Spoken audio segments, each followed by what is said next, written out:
यसु मसीह के अजीम जलाली और बाबरकत नाम में प्रिंस ऑफ पीस टीवी देखने वाले नाजरीन की खिदमत में सलाम अर्ज करता हूँ और यसु मसीह के पाक नाम में आप सबकी सलामती चाहता हूँ।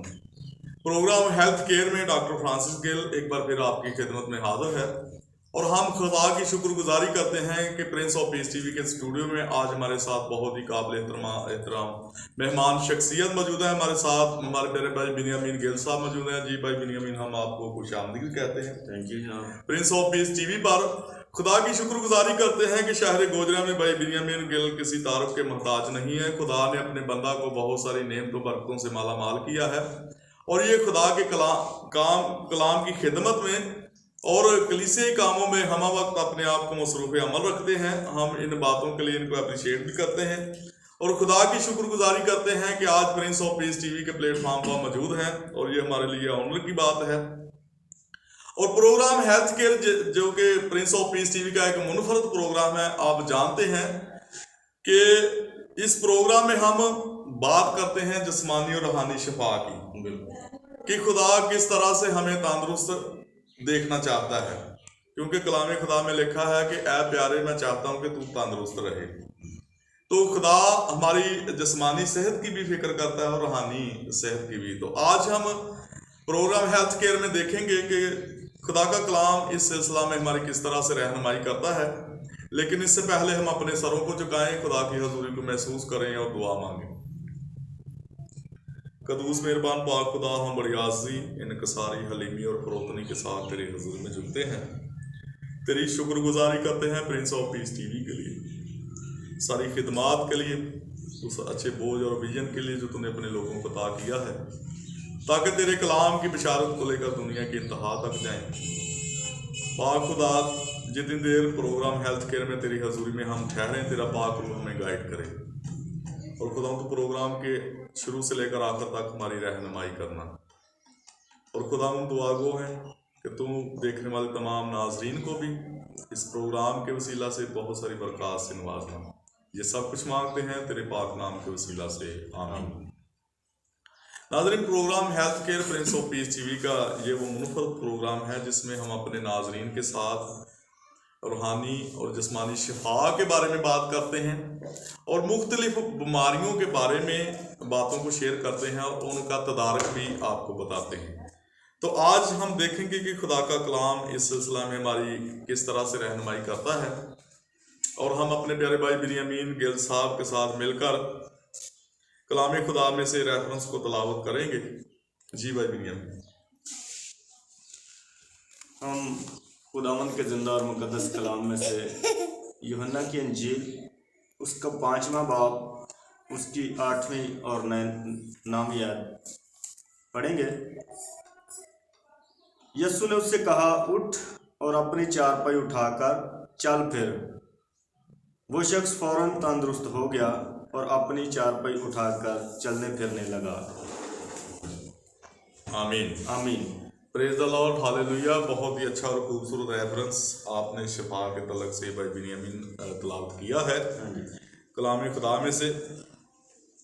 और यहाँ पर उस शख्स का जिक्र हमें मिलता है कि जो कि 38 बरस से बीमार था और वो बैते हसदा के हौज के ऊपर इस गर्ज से पड़ा था कि वो शिफा पाए, लेकिन वो 38 बरस से भाई बिनियामीन वो शिफा नहीं पा सका और वो इस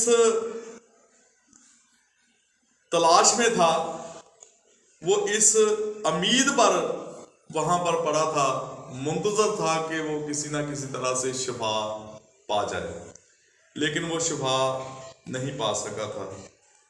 ये बात नहीं थी कि वो शिफा पाना नहीं चाहता था, लेकिन वो शिफा पाना तो चाहता था, बट वो हौज तक नहीं पहुंच सकता था क्योंकि वो पैरालाइज था, वो फालत ज़दा था।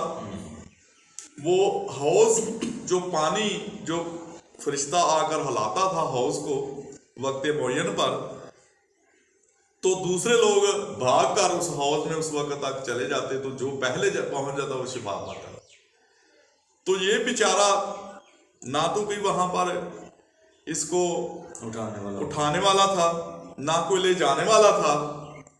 ये वहां बहुत बरसों से 38 बरसों से वहां पर हौज बैत हस्दा के हौज के ऊपर पड़ा था ताकि वो शिफा पाए, लेकिन वो शिफा नहीं पा सकता था क्योंकि वो हौज तक पहुंच नहीं सकता था। उससे पहले कोई और पहुंच जाता, उससे पहले कोई दूसरा पहुंच जाता था तो वो शिफा पा जाता था। लेकिन जब खुदावंद यीशु मसीह नासरी उस हौज के ऊपर आए तो खुदावंद यीशु मसीह ने ये जान करके वो बड़ी मुद्दत से वहां पड़ा है, तो खुदावंद यीशु मसीह को उसका तरस आया, क्योंकि खुदा हमें बीमार देखना नहीं चाहता। खुदावंद यीशु मसीह चाहते हैं कि हम जिस्मानी तौर पर भी सेहतयाब रहें और रूहानी तौर पर भी। खुदावंद यीशु मसीह ने उससे कहा, क्या तू तंदुरुस्त होना चाहता है? उसने कहा कि मैं हौज तक नहीं जा सकता क्योंकि मेरे पहुंचने से पहले कोई दूसरा पहुंच जाता है और वो शिफा पा जाता है और मैं फिर वहां पड़ा रहता हूं। खुदावंद यीशु मसीह ने उसे फौरन एक हुक्म दिया। खुदावंद यीशु मसीह ने फरमाया कि तू अपनी चारपाई उठा और चल फिर। उसने फौरन वो चारपाई सर के ऊपर रखी, वो तंदुरुस्त हो गया और वो चलने फिरने लगा। लेकिन वो उस दिन सबत का रोज था और यहूदी लोग सबत के दिन कोई कामकाज नहीं करते थे। उन्होंने कहा कि तू ये क्या काम कर रहा है, तू चारपाई उठाकर चला फिरता है। उसने कहा, जिसने मुझे शिफा दी उसी ने मुझे ये हुक्म दिया कि अपनी चारपाई उठाकर चल फिरना। वो नहीं जानता था कि मुझे किसने शिफा दी है, क्योंकि जब खुदावंद यीशु मसीह नासरी उसके पास आए तो वो उस वक्त भी नहीं जानता था कि ये सब कौन है। ये कौन है? ये वही है जो हौज के पानी की वजह से शिफा देता है, बल्कि ये तो वो है जो बादशाहों का बादशाह है, जो खुदावंदों का खुदावंद है, जो शाफी है। उसके सामने कोई मुश्किलात ठहर नहीं सकती। तो जब खुदावंद यीशु मसीह ने उसे शिफा दी तो वो उसी वक्त शिफा याब होकर वो खुदावंद यीशु मसीह के हुक्म के मुताबिक चारपाई उठाकर चलने फिरने लगा। और यहाँ पर हमें बहुत ही काबिल गौर बात सीखने को मिलती है कि देखें, उसने हिम्मत नहीं हारी। उसने 38 बरस इंतजार किया अपनी शिफा हासिल करने के लिए, लेकिन उसने हिम्मत नहीं हारी। उसने लगातार कोशिश करता रहा और एक दिन वो शाफी खुद उसको शिफा देने के लिए उसके पास आ गया। तो आज हमें भी ये ज़रूरत है कि हमें कभी भी हिम्मत नहीं हारनी चाहिए, बल्कि हमें हमेशा तनदही के साथ कोशिश करते रहना चाहिए अच्छी बातों के लिए, अच्छी अच्छी नेमतें कलाम खुदा से हासिल करने के लिए, खुदा से हासिल करने के लिए। तो भाई बिन्यामीन, आप आज प्रिंस ऑफ पीस टीवी के प्लेटफॉर्म पर मौजूद हैं। आज जिस्मानी और रूहानी शिफा की बात हो रही है कलाम खुदा में से। जी जी। तो आपसे मैं पूछना चाहूँगा कि हमारे बहुत सारे लोग ऐसे हैं जो सिर्फ और सिर्फ जिस्मानी शिफा के पीछे भागते हैं। हमें जिस्मानी शिफा की भी, तंदुरुस्ती की भी फिक्र करनी चाहिए, ये नहीं, लेकिन उन्होंने कभी अपनी रूहानी सेहत के बारे में रूहानी तौर पर कभी नहीं सोचा कि हम अंदर से रूहानी तौर पर बीमार हैं। क्योंकि खुदावंद यीशु मसीह ने कहा कि मुर्दों को अपने मुर्दे दफन कर देंगे। हालांकि वो मुर्दा नहीं थे, लेकिन वो अंदर से रूहानी तौर पर मुर्दा थे। तो आप देखते हैं कि ऐसे लोग बहुत सारे क्रूसड में चले जाते हैं, बड़ी बड़ी इबादत में चले जाते हैं, लेकिन वो सिर्फ और सिर्फ जिस्मानी शिफा के पीछे भागते हैं और रूहानी शिफा के बारे में गौर नहीं करते कि हमने रूहानी तौर पर भी शिफा याब होना है। तो आप ऐसे लोगों को आज क्या मैसेज देना चाहेंगे? बहुत शुक्रिया जनाब डॉक्टर साहब, बहुत ही प्यारा मैसेज आज आपने दिया है जी। जिस्मानी शिफा के बारे में और रूहानी शिफा के बारे में। तो मैं प्रिंस ऑफ पीस टीवी देखने वाले नाज़रीन को ये मैसेज देना चाहता हूँ। तो जितना हमें जिस्मानी शिफा की ज़रूरत है जी, उतनी ही हमें रूहानी शिफा की भी ज़रूरत है, बल्कि उससे भी ज़्यादा जी। क्योंकि कलाम खुदा में आज जो हमने रेफरेंस पढ़ा है कि जो बंदा 38 साल से बीमार था जी, तो वो इस आस पर बैठा हुआ था कभी तो मुझे को उठाकर उस पानी के पास ले जाएगा, जो खुदावंद का फरिश्ता उसको हिलाता था जी। तो इस ईमान के साथ वो बैठा रहा, जी। तो कभी तो वक्त आएगा कि वो मैं हिम्मत शिफा नहीं पाऊं। हारा, अभी कोशिश करता रहा, जी। कभी तो मुझे शिफा मिलेगी। और बहुत तवील इंतजार उसने किया। 38 बरस का अरसा बहुत तवील अरसा है, जिंदगी का आधा हिस्सा है। जी ऐसे ही है। तो उसका शिफा का भी वक्त नहीं आया था, जी। क्योंकि हर काम का एक वक्त है। जब शिफा का उसका वक्त आ गया तो शाफी खुद चल कर जब उसकी शिफा का वक्त आ गया तो शिफा देने का मालिक जो है जी वो खुद शाफी उसके पास, जो शाफी है जी, वो चल कर खुद उसके वो चल कर खुद उसके पास आ गया जी। कि जो बंदा इतनी मुद्दत से इसी ईमान के साथ बैठा है, मैं खुद उसके पास जाता हूँ, उसको शिफा देता हूँ। तो खुदा यीशु मसीह ने उससे पूछा कि तू चाहता है कि तू तंदुरुस्त हो जाए? जी। तो बीमार को क्या चाहिए? बीमार को तो तंदुरुस्ती चाहिए। बीमार को तंदुरुस्ती चाहिए, जी ऐसे ही है। भूखे को रोटी चाहिए। जी। तो खुदा यीशु मसीह ने कहा कि तू चाहता है कि मैं तंदुरुस्त हो जाऊं? उसने कहा हाँ मैं चाहता हूँ। लेकिन उसने आगे से अपनी बेबसी का इजहार किया।